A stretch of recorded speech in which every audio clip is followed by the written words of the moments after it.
სამობით მადლობა გადაცემაში მოწვევისათვის. თავისთავად ძიმე, ტკივილნარევი, ემოციური მომენტი იყო, ვინაიდან 50 წელიწადი თითქმის ნახევარი საუკუნე ეკლესიის უმაღლესი იერარქს დალავდა მართლმადიდებელი ეკლესია, მსოფლიო მართლმადიდებელი ეკლესიაც, ასე ვთქვათ, და ასევე იყვნენ წარმოდგენილი სხვადასხვა რელიგიისა და სხვადასხვა ქრისტიანული ეკლესიების, არამართლმადიდებელი ეკლესიების წარმომადგენლობა. და ჩვენ ნახეთ შეიძლება ითქვას პირველი დღეები მე თვითონ ამ ეტაპზე დასავლეთში ვარ გერმანიაში ვარ და მე თვითონ ვიმყოფებოდი ერთ-ერთ ქართულ ტაძარში და ძალიან ემოციური იყო და უცხო იყო როდესაც პირველად ღვთისმსახურებისას აღარ მოიხსენიეს კათოლიკოს პატრიარქი და შემდგომ იყო გადახდილი პანაშვიდი მისი სულის მოსახსენიებელი ხომ ეს რაღაცა გაყრარი რაღაც ეპოქის დასასრული და რაღაც ეპოქის დასაწყისი ჩვენი ეკლესიის ისტორიაში და თანამედროვე საქართველოს ისტორიაშიც ასე რომ ვთქვათ დღე იყო თავისთავად ძალიან ემოციური მე უშუალოდ როგორც გითხარით იქ არ ვიმყოფებოდი მაგრამ შორიდან ვადევნებდი თვალს მედია საშუალებების მეშვეობით ჩვენ დავინახეთ რომ იყო ჩამოსული აი პარალელი გავავლე ისტორიულ წარსულთან თუ 50 წლის წინ პატრიარქ დავით მეხუთის გარდაცვალების შემდგომ გარდაცვალებაზე და მის დაკრძალვის დღეს იყო წარმოდგენილი ძალიან მცირე დელეგაცია და მათ შორის იყო რუსეთის საპატრიარქოს წარმომადგენლები წლების წინ და საბჭოთა ეკლესიის წარმომადგენლები საბჭოთა ეპოქა იყო იმ პერიოდში და შემდგომში უშუალოდ პატრიარქის აღსაყრებაზე კათოლიკოს ილია მეორის აღსაყრებაზე წარმოდგენილი იყო რუსეთის პატრიარქი დღეს სრულიად შეცვლილი მოცემულობა გვაქვს თავისუფალი დამოუკიდებელი საქართველოს ისტორიაში დამოუკიდებელი მართლმადიდებელი საქართველოს სამოციქულო მართლმადიდებელი ეკლესიის ისტორიაში ხედავდით ყველა დამოუკიდებელი ავტოკეფალური თუ ავტონომიური მართლმადიდებელი ეკლესიის უმაღლეს იერარქებს ან მათგან წარმოგზავნილ სასულიერო პირებს ასევე სხვა ქრისტიანული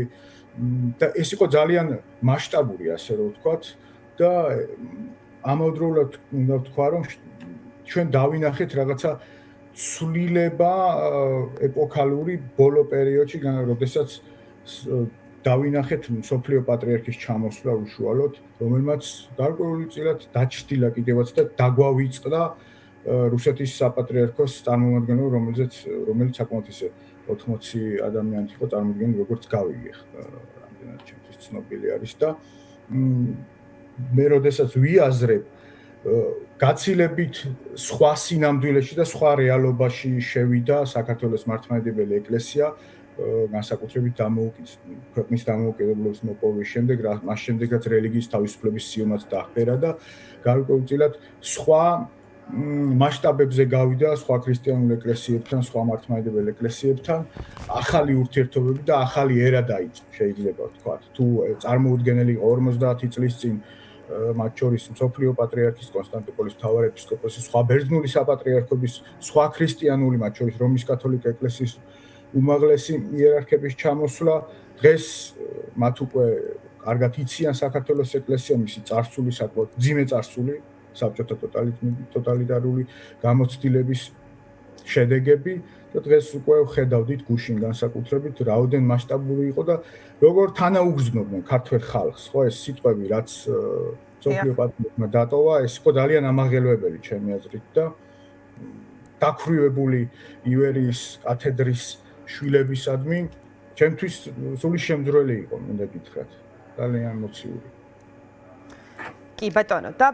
ბატონ შოთა მოდით ვისაუბროთ რა იქნება ახლა შემდეგ მე გადაცემის შესავალში მოკლედ პროცედურული ნაწილი მოვუყევი მაყურებელს თუმცა თქვენ უფრო კომპეტენტური ხართ ამ საკითხში და მინდა რომ გთხოვოთ ავუხსნათ ახლა რა პროცესები გველოდება წინ სანამ ავირჩევთ და როგორ უნდა აირჩიოს წმინდა სინოდმა შემდეგი პატრიარქი მართვა-გამგეობის დებულება რომელიც 1995 წელიწადს შეიქმნა ახალი მართვა-გამგეობის დებულება და დამტკიცდა გაფართოებულ კრებაზე, გაფართოებული კრება ქმნის ყოველთვის და ამტკიცებს მართვა-გამგეობის დებულებას, იქ არის გაწერილი თუ როგორ უნდა აირჩიონ ახალი პატრიარქი. ამ შემთხვევაში ჩვენ ვიცით რომ მოსაყდრე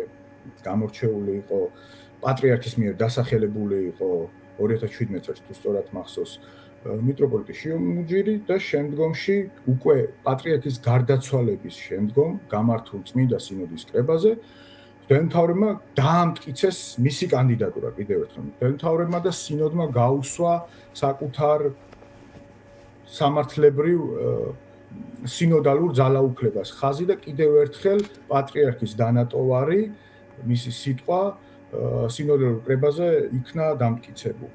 ამის შემდეგ აი 40 დღე არის 40 დღის განმავლობაში უნდა დაორგანიზდეს პატრიარქის გარდაცვალების შემდეგ 40 დღის განმავლობაში უნდა დაორგანიზდეს წმინდა სინოდის კრება. წმინდა სინოდის კრებაზე უშუალოდ მღვდელმთავრები, მოქმედი მღვდელმთავრები სინოდის ყველა მოქმედი მღვდელმთავარი არის სინოდის წევრი დაახლოებით 39 თუ სწორად მახსოვს იქნებიან წარმოუდგენელი და გამოარჩევენ 3 კანდიდატს ხოლო 3 კანდიდატი შემდგომ წარდგება გაფართოებულ კრებაზე. გაფართოებულ კრებაზე 1995 წლის მართვა-გამგეობის დებულებით ისევ სინოდის წევრები რჩებიან უფლებით, არჩევის უფლებით. არიან ასევე წარმოუდგენელი თავისთავად დელეგატები ყველა ეპარქიიდან, ეს იქნება საქართველოს თუ საქართველოს ფარგლებს მიღმა არსებული საქართველოს მართლმადიდებელი ეკლესიის კანონიკურ იურისდიქციაში მყოფი ეპარქიები,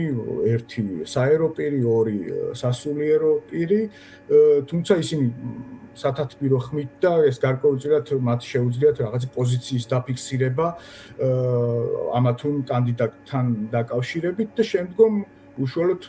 ხდება ისე რომ დაახლოებით დრო გადავთვალეთ ახლა ნახევარზე მეტი 20 ხმაზე მეტი უნდა მიიღოს 3 კანდიდატიდან ერთმა და ის იქნება გამორჩეული საქართველოს მართლმადიდებელი ეკლესიის მამამთავრად კათოლიკოს ახალ კათოლიკოს პატრიარქად და ეს პროცესები მე როდესაც ვაკვირდები შესაძლებელია ჩვენ 12 აპრილს ეგებებით აღდგომის ბრწყინვალე დღესასწაულს და შესაძლებელია თუ რაოდენ ორგანიზირდება თავისთავად რაოდენ მზაობა იქნება თვითონ წმინდა სინოდის წევრებს შორის რა თქმა უნდა ეხლა ეს ძალიან ადამიანური მომენტი არის რომ მათ შორის გაიმართება საუბრები თავის თუ გინდათ კულუარული დავარქვა თუ გინდა უშუალო საუბრები ერთმანეთს შორის და შეჯამდება გარკვეულწილად და კონკრეტული ფიგურები გამოიკვეთება მღვდელმთავრებისათვის და ასევე დასავლური პირებისათვის და მორწმუნე საზოგადოებისათვის და უკვე წმინდა სინოდიზე 3 კანდიდატის როგორც მოგახსენეთ და შემდგომში ამ 3 კანდიდატის გაფართოებულ კრებაზე გამოირჩევა ახალი კათოლიკოს პატრიარქი.